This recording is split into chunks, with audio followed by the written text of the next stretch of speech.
तेरा वचन मेरे पाँवों के लिए दीपक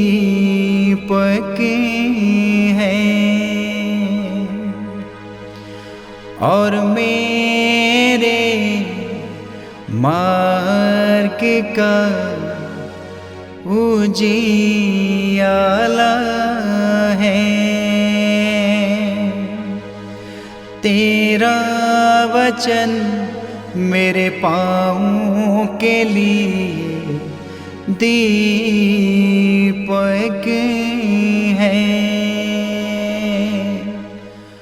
पहला पाठ उत्पत्ति ग्रंथ अध्याय 13 पद संख्या 2 5 से 18 तक। अब्राहम पशुओं और चांदी सोने से संपन्न था। लोत अब्राहम के साथ रहता था और उसके भी भेड़ बकरियां, चौपाए और तंबू थे। वह भूमि इतनी विस्तृत नहीं थी कि उससे दोनों का निर्वाह हो सके। उनकी इतनी अधिक संपत्ति थी कि वे दोनों साथ नहीं रह सकते थे। इस कारण अब्राहम और लोत के चरवाहों में झगड़े हुआ करते थे। उस समय कनानी और परिजी उस देश में निवास करते थे। इसलिए अब्राहम ने लोत से कहा, हम दोनों में, मेरे और तुम्हारे चरवाहों में झगड़ा नहीं होना चाहिए, क्योंकि हम तो भाई हैं। सारा प्रदेश तुम्हारे सामने है। हम एक दूसरे से अलग हो जाएं।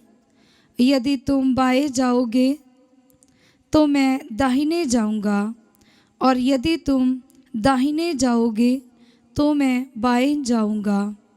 लोत ने आंखें उठाकर देखा कि प्रभु की वाटिका तथा मिस्र देश के सदृश समस्त यरदन नदी की घाटी सोआर तक अच्छी तरह सींची हुई है। उस समय तक प्रभु ने सोदोम और गमोरा का विनाश नहीं किया था। इसलिए लोत ने यरदन नदी की समस्त घाटी चुनी। वह पूर्व की ओर चला गया और इस प्रकार दोनों अलग हो गए। अब्राहम कनान की भूमि में रह गया। लोत घाटी के नगरों के बीच बस गया और उसने सदोम के निकट अपने तंबू खड़ा कर दिए। सदोम के निवासी बहुत दुष्ट और प्रभु की दृष्टि में पापी थे। जब लोत चला गया तो प्रभु ने अब्राहम से ये कहा, तुम आंखें ऊपर उठाओ और जहाँ खड़े हो वहाँ से उत्तर और दक्षिण, पूरब और पश्चिम की ओर दृष्टि दौड़ाओ। मैं ये सारा देश जो तुम्हें दिखाई दे रहा है, तुम्हें और तुम्हारे वंशजों को प्रदान करूँगा। मैं तुम्हारे वंशजों को पृथ्वी की धूल की तरह असंख्य बना दूँगा। पृथ्वी के धूलिकण भले ही कोई गिन सके, किंतु तुम्हारे वंशजों की गिनती कोई नहीं कर पाएगा। चलो इस देश में चारों ओर घूमने जाओ, क्योंकि मैं इसे तुमको दे दूँगा। अब्राहम अपना तंबू उखाड़कर हेब्रोन में मामरे के बलूत के पास बस गया और उसने वहाँ प्रभु के लिए एक वेदी बनाई। ये प्रभु की वाणी है। ईश्वर को धन्यवाद। भजन अनुवाक्य। हे प्रभु, कौन तेरे शिविर में निवास कर पाएगा? हे प्रभु, कौन तेरे शिविर में निवास कर पाएगा? जिसका आचरण निर्दोष है, जो सदा सत्य कार्य करता है, जो हृदय से सत्य बोलता है और चुगली नहीं खाता। अनुवाक्य। हे प्रभु, कौन तेरे शिविर में निवास कर पाएगा? जो अपने भाई को नहीं ठगता और अपने पड़ोसी की निंदा नहीं करता, जो विधर्मी को तुच्छ समझता और प्रभु भक्तों का आदर करता है। अनुवाक्य। हे प्रभु, कौन तेरे शिविर में निवास कर पाएगा?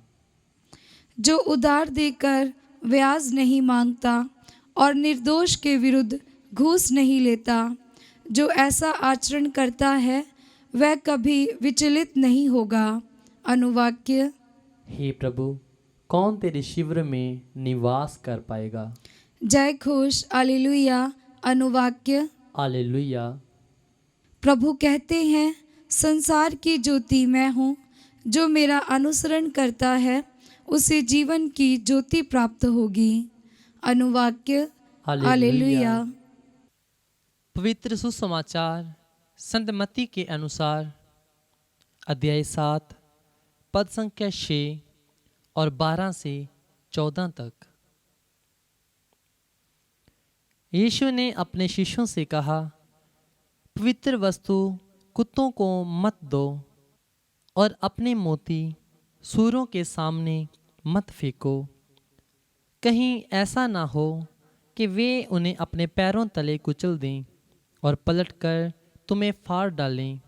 दूसरों से अपने जैसा व्यवहार चाहते हो, तुम भी उनके साथ वैसा ही किया करो। यही संहिता और नबियों की शिक्षा है। सक्रिय द्वार से प्रवेश करो। चौड़ा है वह फाटक और विस्तृत है वह मार्ग जो विनाश की ओर ले जाता है। उस पर चलने वालों की संख्या बड़ी है, किंतु सकरा है वह द्वार और संकीर्ण है वह मार्ग जो जीवन की ओर ले जाता है। जो उसे पाते हैं उनकी संख्या थोड़ी है। यह प्रभु का पवित्र सुसमाचार है। क्रिस्त की जय।